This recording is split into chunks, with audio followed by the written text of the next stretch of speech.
Welcome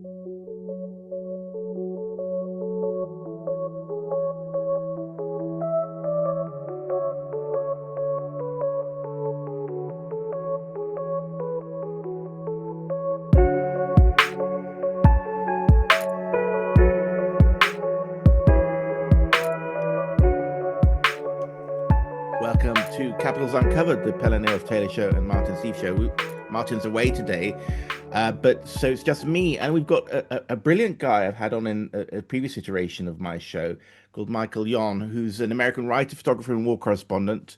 He did donation-funded coverage of Iraq, the Iraq War, I think, and he's established himself as a sort of a guy who can understand the wars of our time, but from a full spectrum perspective, so that things are going on behind the scenes all the time on several different domains, whereas the headlines and even some of the podcasts tend to focus on some of just the kinetic stuff. And I came away from our last interview thinking I'd learned a lot more and I had a totally different perspective. And perhaps we can bring some of that into this conflict. And of course, what's timely, and I think what we're going to start off with, is this peace deal that peace deal, I say that within quotation marks, that Trump and Iran struck last night on his 80th birthday when he was having a cage fight or something at the White House. Anyway, Michael, welcome to the show. Did that clown actually do the cage show? I'm not sure, actually. I didn't watch the headline. I saw some Evel Knievel type motorbikes zooming across in the White House lawn, and then I switched off. So check your facts, listeners, before you take it for granted. I hardly pay attention to him, actually, because it's a waste of brain cycles. Right. And on the broad scale of things, actually, he's just a leaf on a tree that'll, and it's autumn and he'll be gone soon, and this thing will continue. I mean, this was going on before he ever showed up. There's a little blip. There he is, and he'll be gone, and this will continue. Right. Because this is something that's been going on for. Well, where do you want to start? We could start at 500 years ago or 2,000 years ago. But the thing is that it's there's different types of warfare that are unfolding. Some of it I just call it standing war. A standing war meaning like a standing wave. A standing wave is one that sort of, just is always right there standing. And so if you look at the Middle East as just one example, that happens to be, through the Israel, let's use that as an example. That is just very, very important because of where it's at. Location, location, location, right? It's about location. It's like the navel of the world. I mean, navel, belly button when it comes to, trade. And then there's others now that are actually very important, like Malacca, of course, and Panama. But that part right there in the Middle East is just very important. If you took all the people out that are there now and just erased them off the earth or put them on the other side of the earth or something, the next group of people that come there will end up fighting over that. Because people will fight over routes and resources. Every war you've ever studied comes down to three things: routes, resources, and ideology. And ideologies are about human resources, like human resources that you see at every company, hiring and firing, right? The most important resource on planet Earth is human resources. The most important resource for humans is other humans. And so there's a huge amount of effort that goes into controlling other humans. Massive. And it's unbelievable, actually. And so, but when it comes to the physical routes and resources, you use the humans to take control of those, right?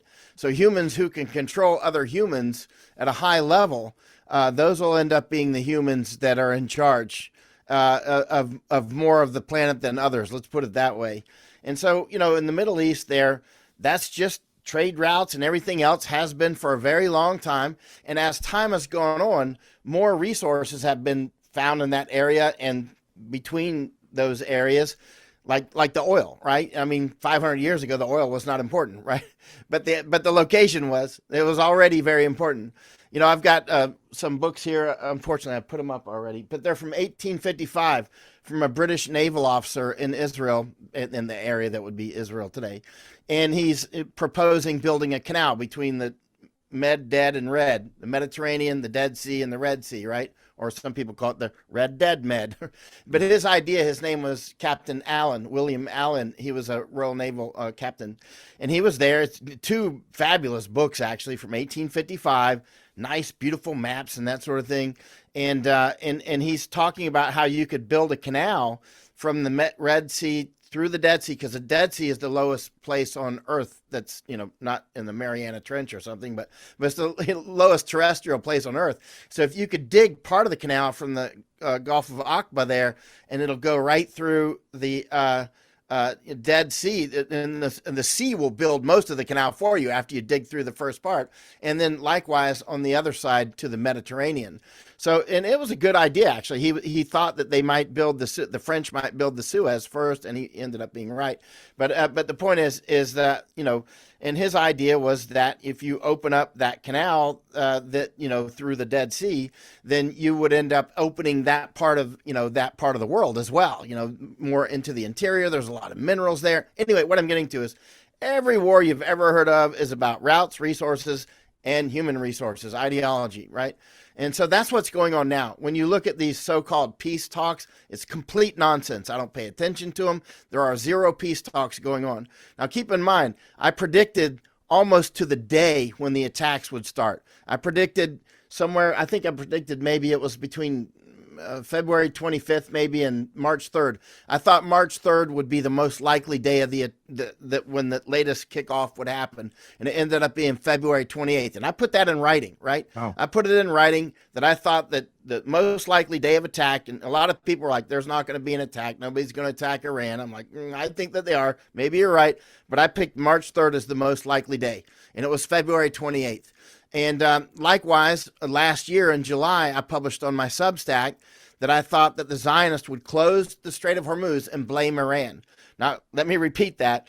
I predicted in writing many times, in writing or through the microphone, that I thought that the Zionists would close the Strait of Hormuz and blame Iran. And that sounded very ridiculous up until it happened. That's what's happening now. Iran doesn't want that Strait of Hormuz closed. They want it open, obviously. I mean, anybody that studies anything about what's going on, obviously Iran wants to keep it open. But the Zionists want to close it. Why? Why would they want to close it? They want to close it because they're trying to create famines. That they're trying to create famines is also how we predicted Nord Stream being cut well in advance.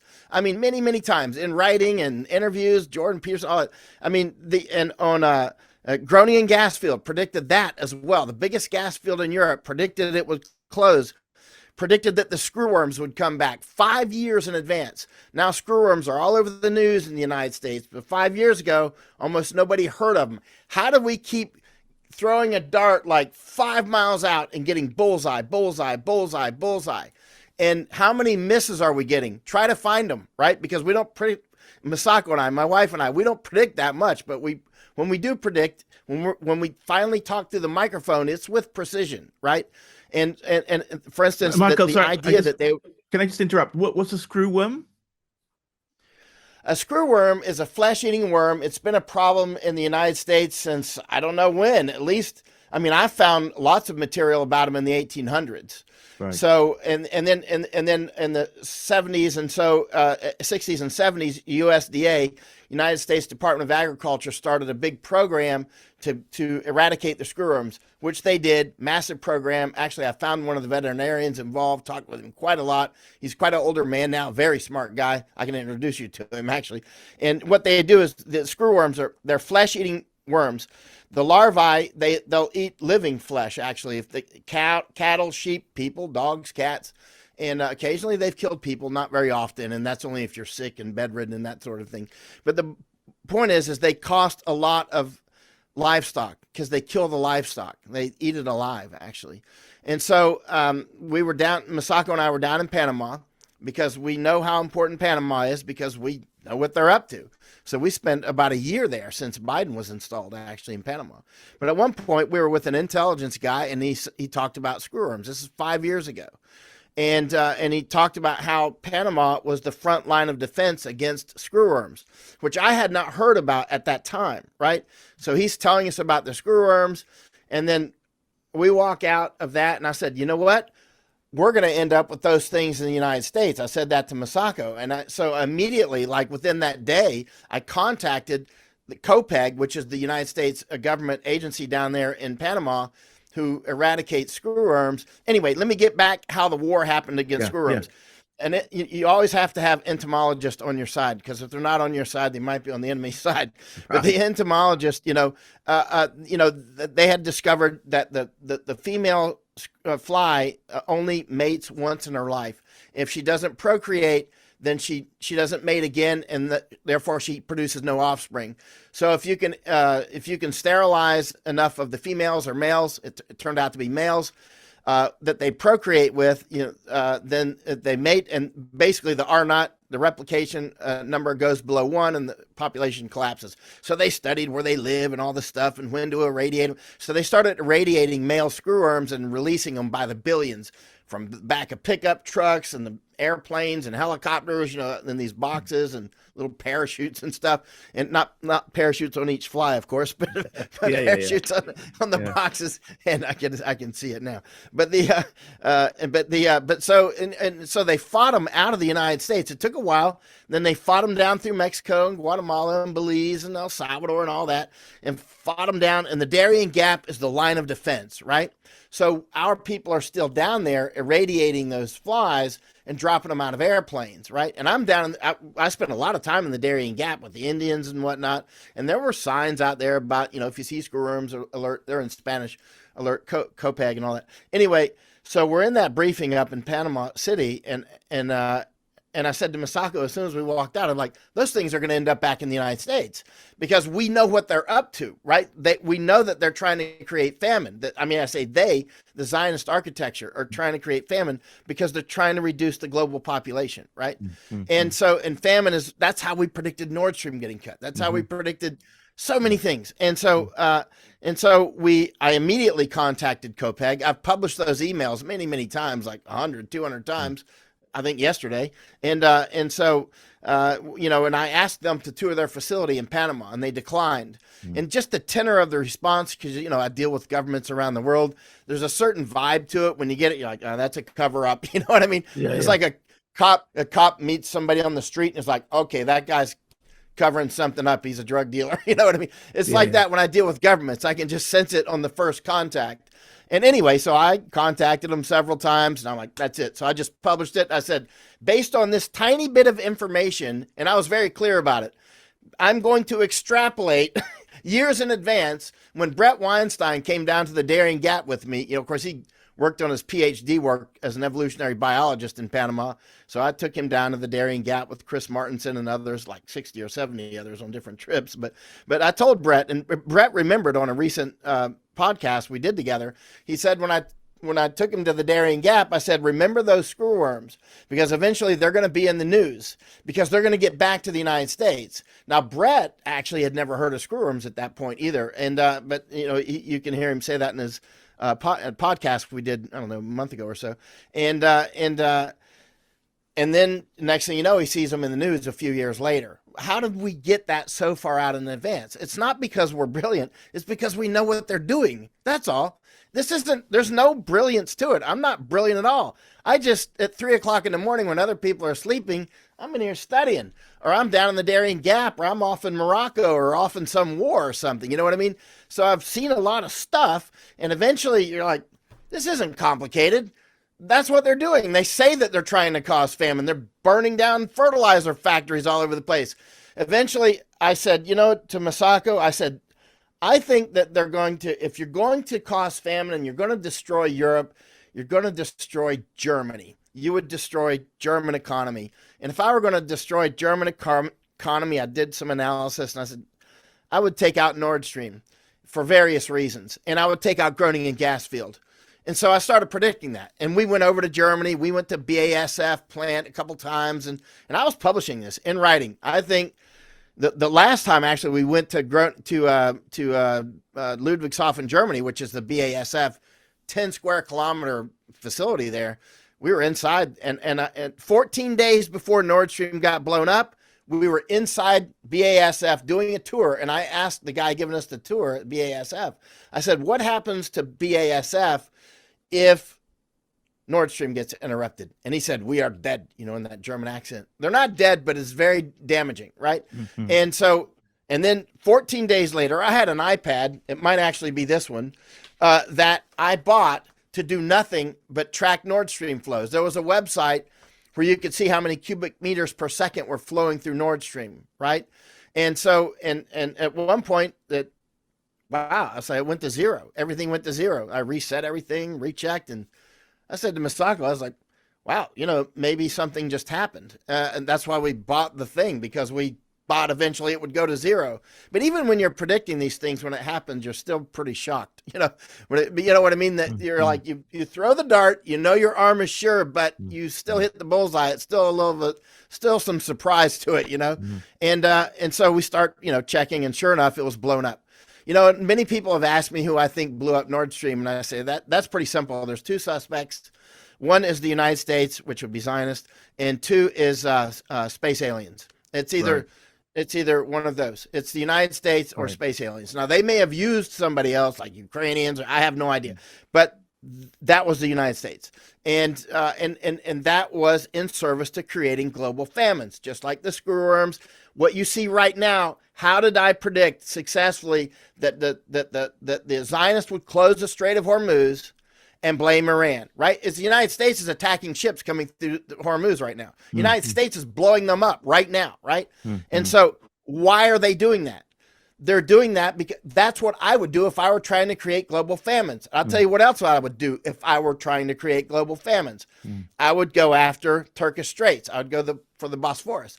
I would go for Gibraltar. I'd go for Suez, of course. Bab al-Mandeb. Try to get, the Houthis have cleverly closed it for a lot of people.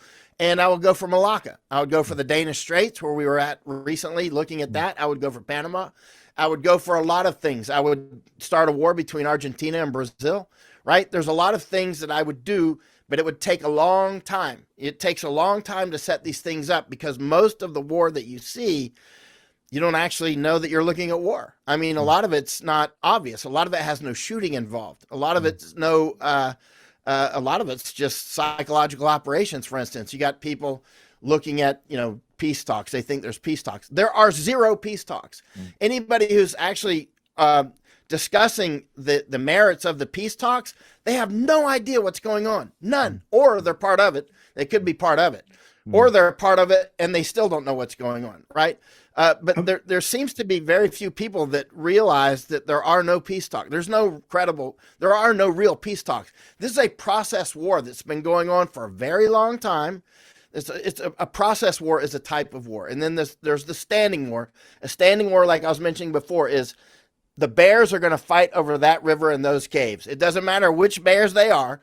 Bring in new bears. They're going to fight over that river and those caves, right? And likewise, but these process wars are wars that take place over centuries, right? Centuries, like taking the United States. When people came over and and came to, like my family did in 1609 with the Virginia Company of London, got shipwrecked on Bermuda, ended up in Jamestown. That was a company town, right? And through a process of many, many company towns, the United States was formed, and it's a synthetic country.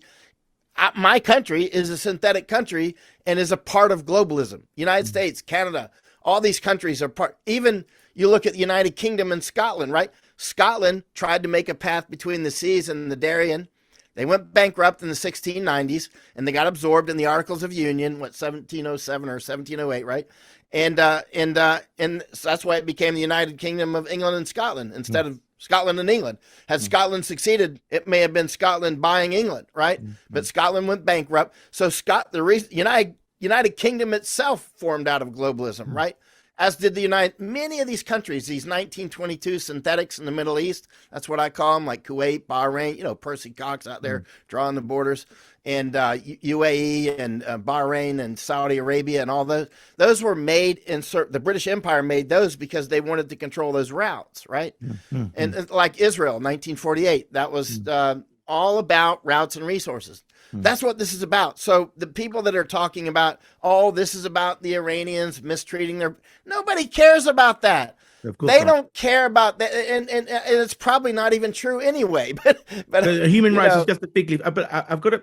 When you're saying that they're looking for famine, I mean, surely isn't the interest in controlling people so that they do your bidding and increase your glory or increase your resources and your wealth. Um, how does famine assist if we assume that everyone is striving for power and we're like animals in that way or survival? How is it causing famine and who's doing it? Are we talking about uh, corporate groups, nation states?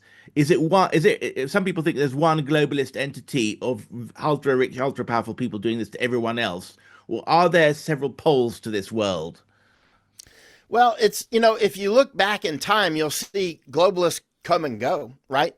There was a time when the Portuguese were pretty serious, and then the Spanish sort of replaced them, and then you get the Dutch East India Company and the British, French get involved, and others, right? And finally, the United States is born, and then in the 1800s, the United States started becoming a serious globalist, certainly by the late 1800s, right? And in early 1900s, and now then the United States became the preeminent, like replaced the British Empire, you might say, and now the United States is going down. That's quite clear, right?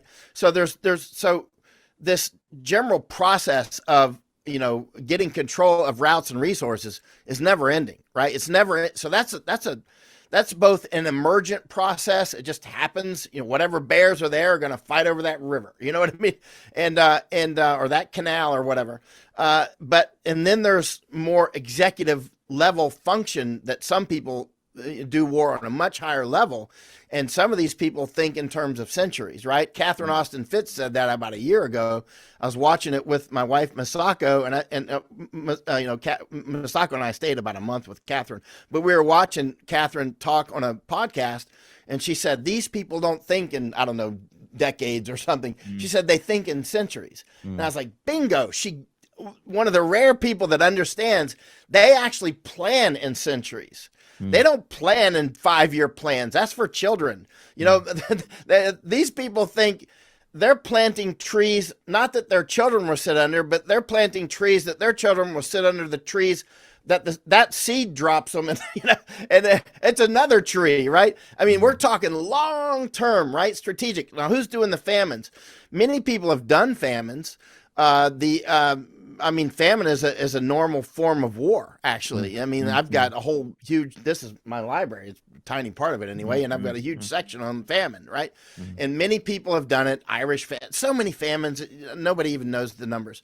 And some of the famines are natural, they happen because of, volcanic eruption or locust or something like that, and droughts, and whatever.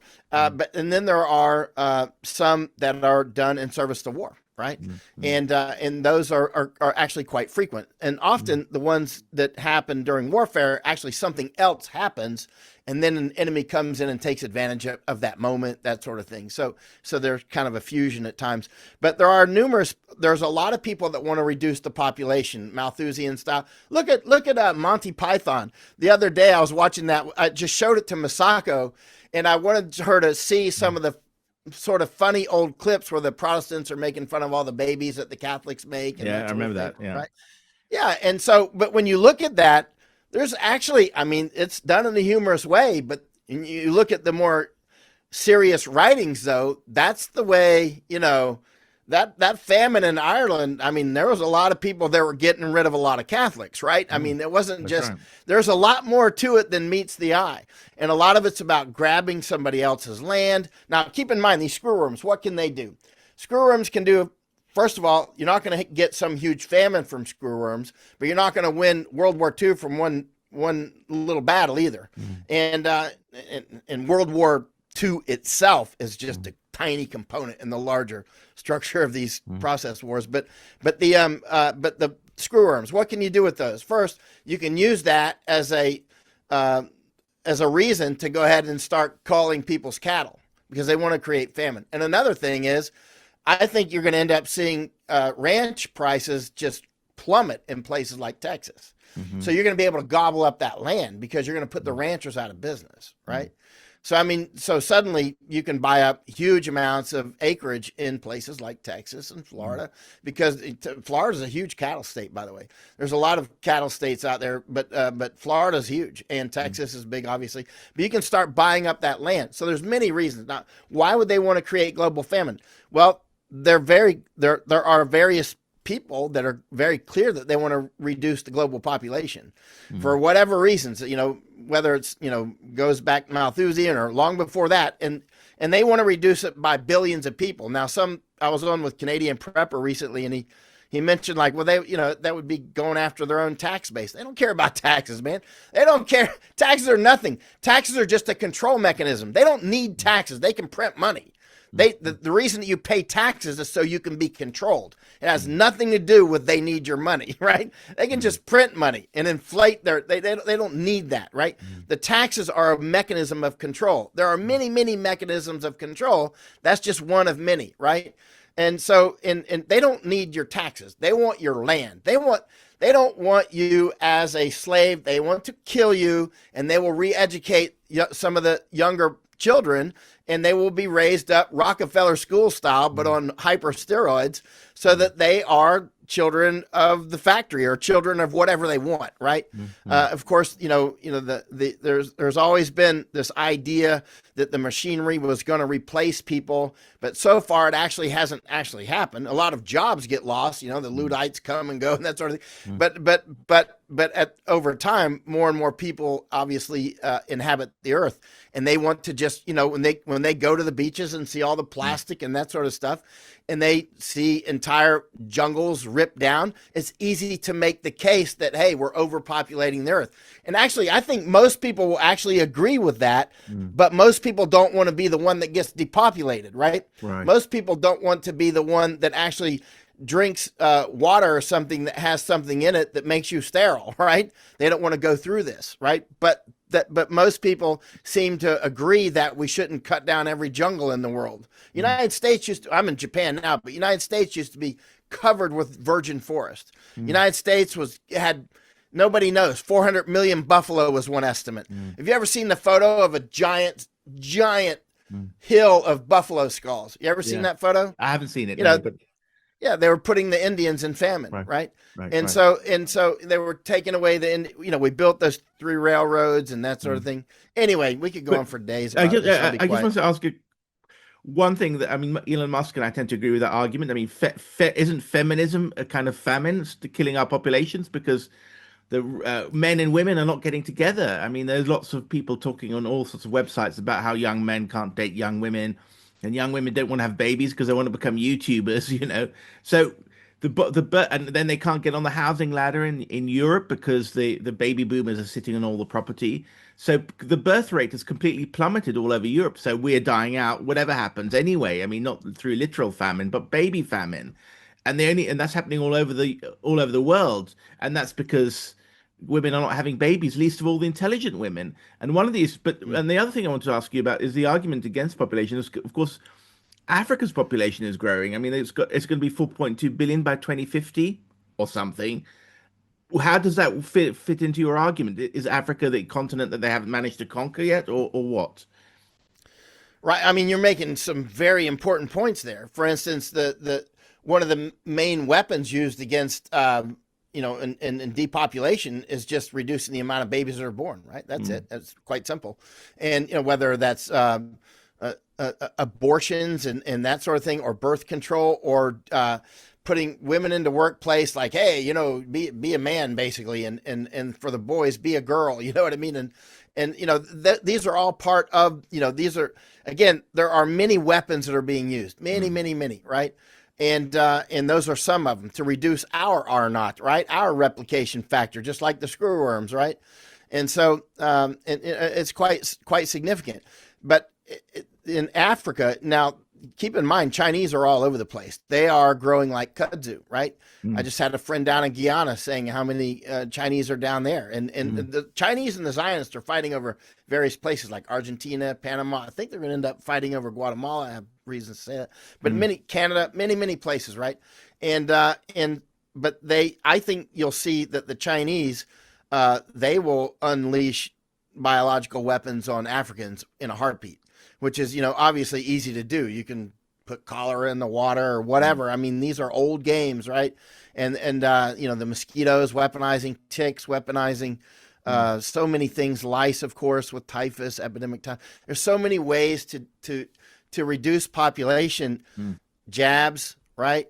And that's why a lot of people, like, you might have seen Pashtun people years ago when uh, uh, aid workers were out with Pashtun people in Pakistan trying to give people jabs, and those people killed them. They killed the vaccine people, right? They're like, they were very clear. These are causing us not to have children. They were really clear, and they killed. There's many vaccine workers have been killed around the world, in Africa and Asia and whatnot, because they actually see through it. They're like, hey, you're out here to you're going to destroy our whole population. And keep in mind, one of the main ways that we took land from the Indians was, and all these books are about Indians. This whole, I mean, I got a huge part of my library is about how we took the land from Indians. One of the main weapons, the main weapon, was actually whiskey, firewater, right? So intoxicants are a WMD, especially when you mix that with the right or the wrong kind of music. Music and intoxicants together, you can, basically, have people, doing anything you want. I mean, anything other than having, look what's happened to the black population in the United States. There was a time when they were rising up and they were doing well, actually, and there's a lot of them starting to get, and then they start coming under attack with all kinds of terrible music and drugs and whatnot, and music that extols the idea that just having babies all the time. So we start handing out money just to have babies, and it's destroyed their culture, just ravaged. I mean, with direct attack, right? And I grew up with a lot of blacks. Like a third of my town that I grew up with was black, right? So I used to, when I was a kid, I couldn't make sense of that. The stuff that they were saying, I'm like, I don't know what you're talking about. You know what I mean? But as I got older, I'm like, oh yeah, I see it now, right? They were right? That they were actually under attack in ways that they're very sophisticated. But actually, I say that they're sophisticated, but the more that you study them, eventually it becomes clear. Eventually it becomes actually sort of like obvious, right? And like how music is weaponized. Music is a listen to, so many people, by the way, have come to me with depression over the years. For whatever reason, they come to me with depression because they see that I'm never depressed for some reason. And the first thing I say is, let me see what music you're listening to. And I'm like, okay, that's got to just throw all that crap out, right? And and the next thing is, all those intoxicants got to go, all of it. I know you like to go to the bar, got to go, right? You got to get your sleep. Stop listening to all that music. Just don't listen to any of that crap. Got to get your sleep, and you got to go for walks. No intoxicants, period, right? And just no music. And if you're going to listen to any music, though, later, if you want to add it back into your life, it should be like Vivaldi, right? It should be like from the 1800s. And don't listen to any of that AC/DC crap and all that I used to listen to when I was growing up, Don't, and the next thing you know, and it doesn't take like 6 months for your mood to lift up. It takes like, 6 days. I mean, you're like, seriously, just boop, start going for walks in the sunshine in the morning. And the next thing you know, people are like, yeah, you're right, I feel better now. I'm like, wait till 1 more month.